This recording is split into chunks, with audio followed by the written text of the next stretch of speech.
Sir നമസ്കാരം. നമസ്കാരം sir, ഇന്നത്തെ നമ്മുടെ ഒരു ചോദ്യം, ഇന്നത്തെ കാലത്ത് നമുക്ക് ഒരു വീട് പണിയുമ്പോൾ നമ്മളെന്നും തടികളാണ് ഉപയോഗിച്ചിരുന്നത്. പലതരം തടികൾ നമുക്ക് ലഭ്യമായിരുന്നു. അതിൽ തന്നെ ഇപ്പോൾ പല ലെവലിലുള്ള പല വിലയിലുള്ള തടികൾ കിട്ടുന്നുണ്ട്. അല്ലാതെ തന്നെ തടികൾ ഒറിജിനൽ അല്ലാത്ത തടികൾക്ക് പകരം ഉപയോഗിക്കേണ്ട ഒരുപാട് മെറ്റീരിയൽസും കിട്ടുന്നുണ്ട്. പക്ഷേ ഏതാണ് സാറിൻ്റെ ഒരു താല്പര്യം അനുസരിച്ച് വീട് പണിയാൻ ഉപയോഗിക്കേണ്ടത്?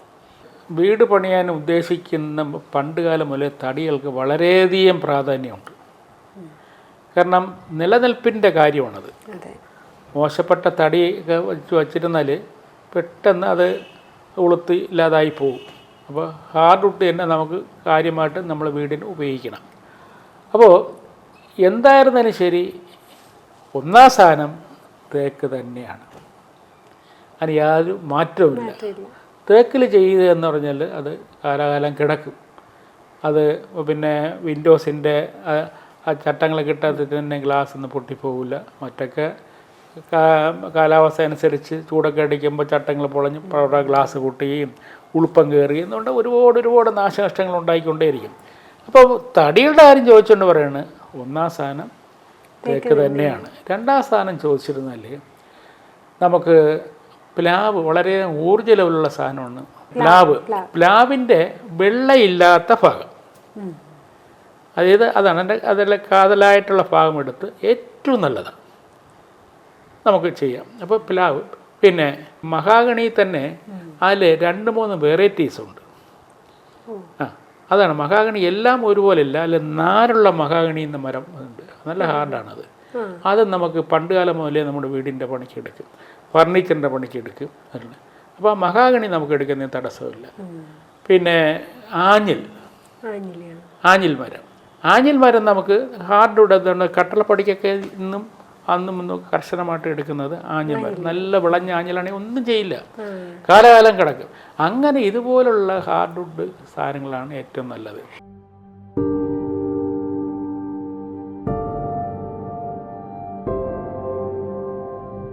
ഇപ്പോൾ ഇന്നത്തെ കാലത്ത് ഞാൻ കാണുന്നൊരിത്, തെങ്ങിനെ നമ്മൾ പ്രോസസ്സ് ചെയ്തിട്ട് അതെങ്ങനെ ഇപ്പോൾ ഒരുപാട് കാര്യങ്ങൾ പ്രോസസ്സിങ് നടത്തൊക്കെ വരുന്നുണ്ട്.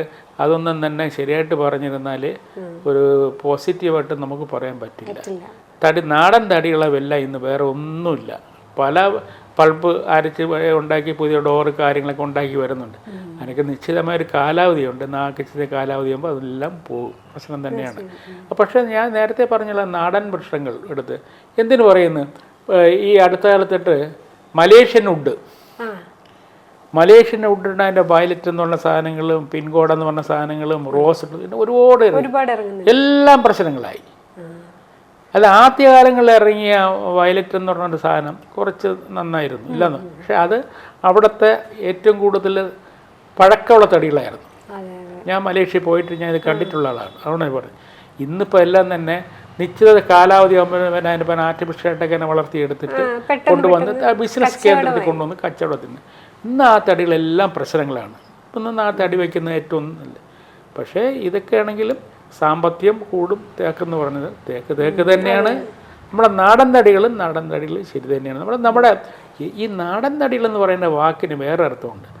ഏത് രാജ്യമായിരുന്നാലും ശരി, അവിടുത്തെ കാലാവസ്ഥയ്ക്ക് അനുസരിച്ച് നിന്ന് വളർന്ന തടികൾ അവിടുത്തെ കാലാവസ്ഥയ്ക്ക് അവിടുത്തെ വീട് വയ്ക്കാനും എടുക്കാനൊക്കെ എടുക്കാം. നമ്മുടെ ഇവിടുത്തെ കാലാവസ്ഥ കേരളത്തിൻ്റെ കാലാവസ്ഥ പ്രത്യേകതയാണ്.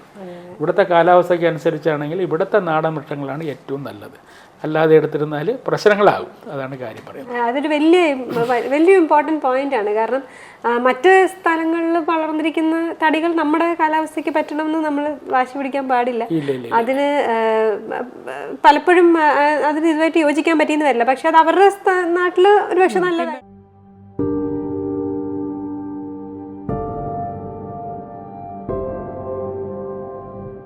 വീട് വച്ചു കഴിഞ്ഞിരുന്നാലും ഫർണിച്ചർ ഉണ്ടാക്കിയിടുന്നതിൽ ഒരുപാട് കാര്യങ്ങളുണ്ട് കേട്ടോ. നമുക്ക് ഒരു അപകടമായ രീതിയിലുള്ള അക്കേഷ്യ എന്നൊരു സാധനമുണ്ട്. അക്കേഷ്യ എന്ന് പറഞ്ഞൊരു മരം വളരെ പെട്ടെന്ന് നോക്കിക്കൊണ്ടിരിക്കുമ്പോൾ വളരുന്ന സാധനമാണ്.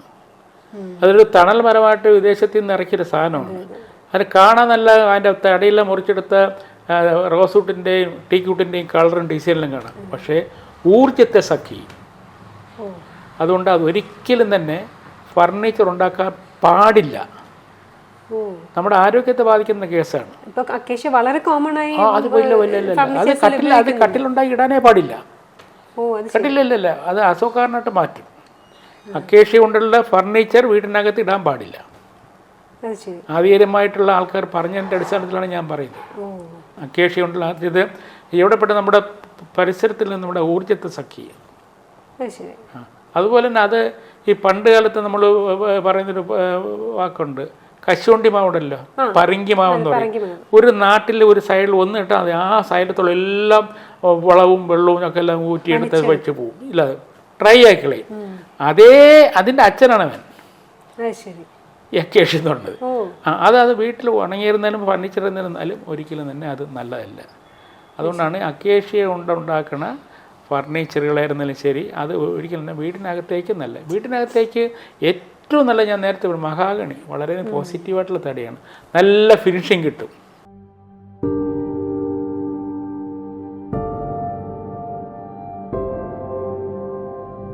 വീട്ടിൽ അലമാരകളെല്ലാം തന്നെ വയ്ക്കുന്നത് വടക്കോട്ട് നോക്കിയായിരിക്കണം. വടക്കെന്ന് വെച്ചാൽ കുബേര ദിക്കിലേക്ക് നോക്കിയായിരിക്കണം. നമ്മളിപ്പോൾ കന്നിമൂലയിൽ തന്നെയായിരുന്നതിന് ശരി, നമ്മളെപ്പോഴും പ്ലാൻ വരയ്ക്കുമ്പോൾ തെക്ക് പടിഞ്ഞാറ് മൂലഭാഗത്ത് ഒരു ലോക്കറായിരുന്നതിന് ശരി, ഒരു അലമാരയും ശരി, അത് തെക്കേ ചുമല് ചാരി വയ്ക്കുമ്പോൾ വടക്കോട്ട് നോക്കിയിരിക്കും. ആ രീതിയിലാണ് ഡിസൈൻ ചെയ്യുക. നിരധികോൺ എല്ലാം കാത്തു സൂക്ഷിക്കാനുള്ള ചൈതന്യമാണ് ഉള്ളത്. അപ്പോൾ സമ്പത്ത് കാത്തു സൂക്ഷിക്കാം. അപ്പോൾ അവനകത്തായിരിക്കും വിലപ്പെട്ട റെക്കോർഡ്സ്, സമ്പത്ത്, പൈസ, ആഭരണങ്ങളൊക്കെ സൂക്ഷിക്കേണ്ട സ്ഥലങ്ങൾ. അപ്പോൾ അത് വളർച്ചയുണ്ടെന്നർത്ഥം. അപ്പോൾ അതിനെ നശിക്കില്ലെന്നതാണ് എൻ്റെ സങ്കല്പം. അപ്പോൾ വീട്ടിൽ നമുക്ക് കഴിയുന്നത് അലമാരകളെല്ലാം തന്നെ നമുക്ക് വടക്കോട്ട് തുറക്കത്തക്ക രീതിയിലാവണം. പിന്നെ തുണി വയ്ക്കുന്നതും കാര്യങ്ങളൊക്കെ ഒരു കബോർഡുകളൊക്കെ അതേ രീതിയിൽ വന്നിരുന്നാലും തടസ്സമില്ല. പ്രധാനമായിട്ടുള്ള അലമാരകളെല്ലാം തന്നെ വടക്കോട്ട് ദർശനത്തിരിക്കുന്നതാണ് ഏറ്റവും നല്ലത്. അതിന് വടക്കോട്ട് ദർശനം വയ്ക്കാൻ സാധിക്കത്തുന്ന അവസരമാണെങ്കിൽ വേണമെങ്കിൽ ഇന്ദ്രദിക്ക് എന്നുള്ള രീതിയിൽ നമുക്ക് കിഴക്കോട്ട് തിരിച്ചു വയ്ക്കാം. ഇന്ദ്രദിക്ക് എന്ന് വെച്ചാൽ കിഴക്കാണ്, കുബേരദിക്ക് എന്ന് വെച്ചാൽ വടക്കാണ്. വടക്ക് ഈ കുബേരദിക്കെന്ന് പറഞ്ഞപ്പോൾ ഞാൻ ഒരു കാര്യം കൂടെ പറഞ്ഞു, രസകരമായൊരു കാര്യമാണ്. ഈ കുബേരൻ എന്ന് വെച്ചാൽ എന്താണ് അറിയാം? കുബേരൻ നമ്മുടെ ഒരു കൺസെപ്റ്റ്, അതായത് നമുക്കിവിടെ നമ്മുടെ സംസ്ഥാന ഗവൺമെൻറ് പിന്നെ ധനകാര്യമന്ത്രിയുണ്ട് അല്ലേ? അതുപോലെയാണ് പിന്നെ ദേവലോകത്തിൽ ധനകാര്യമന്ത്രിയായിട്ടാണ് കുബേരനെ സങ്കല്പിച്ചിട്ടുള്ളത്. സമ്പത്തിൻ്റെ ആൾ, എല്ലാ ഐശ്വര്യങ്ങളും ഉള്ള ആൾ, സ്വർണ്ണ നിറമാണ്, സ്വർണ്ണ തലമുടിയാണ്, എല്ലാ സ്വർണ്ണമയമാണ്. കുബേരൻ്റെ സങ്കല്പത്തിൽ അങ്ങനെയാണ്. പക്ഷേ അതുകൊണ്ടാണ് ദൈവം പണ്ടും പറയും എല്ലാം തികച്ച് ഒരാളിനും കൊടുക്കൂല എന്ന്. അത് ഇപ്പോഴും പറയുന്ന വാക്കാണ്. എന്തെങ്കിലും ഒരു അപാധ ഒരു മനുഷ്യനുണ്ടായിരിക്കും, ഏതെങ്കിലും രീതി സ്വഭാവത്തിൽ അരച്ച് വേറെ എല്ലാം തികച്ച ഒരു പരിപൂർണനാകില്ല ഒരു മനുഷ്യൻ. അതേ രീതി തന്നെയാണ് ദേവലോകത്തിൽ ഈ കുബേരന് കൊടുക്കുന്നത്. കുബേരന് എല്ലാം ഉണ്ടെങ്കിലും ഒരു കൈ വിരലൊരു കുഷ്ഠം കൊടുത്തിട്ടുണ്ട്, കുഷ്ഠരോഗം കൊടുത്തിട്ടുണ്ട്. ആ വിരലിങ്ങനെ മടങ്ങിയായിരിക്കും, വേറെല്ലാം ക്ലിയറാണ്. പക്ഷേ മനുഷ്യൻ ഈ പൈസയോടുള്ള ആഗ്രഹം തീരാത്ത കാര്യം തന്നെയാണ്. എല്ലാ ദൈവങ്ങൾക്കും വാഹനങ്ങളുണ്ട്. മനുഷ്യനെന്ന് പറയുന്നത് കുബേരൻ്റെ വാഹനമാണ് മനുഷ്യൻ. മനുഷ്യൻ്റെ തോളിയിരുന്നാണ് ഇത് യാത്ര ചെയ്യുന്നത്. അതുകൊണ്ടാണ് ഒരിക്കലും തന്നെ മനുഷ്യന് സമ്പത്തിനോട് ആഗ്രഹം തീരാത്തത്. ശരി. അപ്പോൾ വളരെ ഞാനും ഒരുപാട് ആദ്യമായിട്ട് കേൾക്കുന്ന കുറേ കാര്യങ്ങളാണ് ഇന്നത്തെ എപ്പിസോഡ് സാർ നമുക്ക് പറഞ്ഞു തന്നത്. മറ്റൊരു എപ്പിസോഡിൽ കാണുന്നത് വരെ നന്ദി, നമസ്കാരം.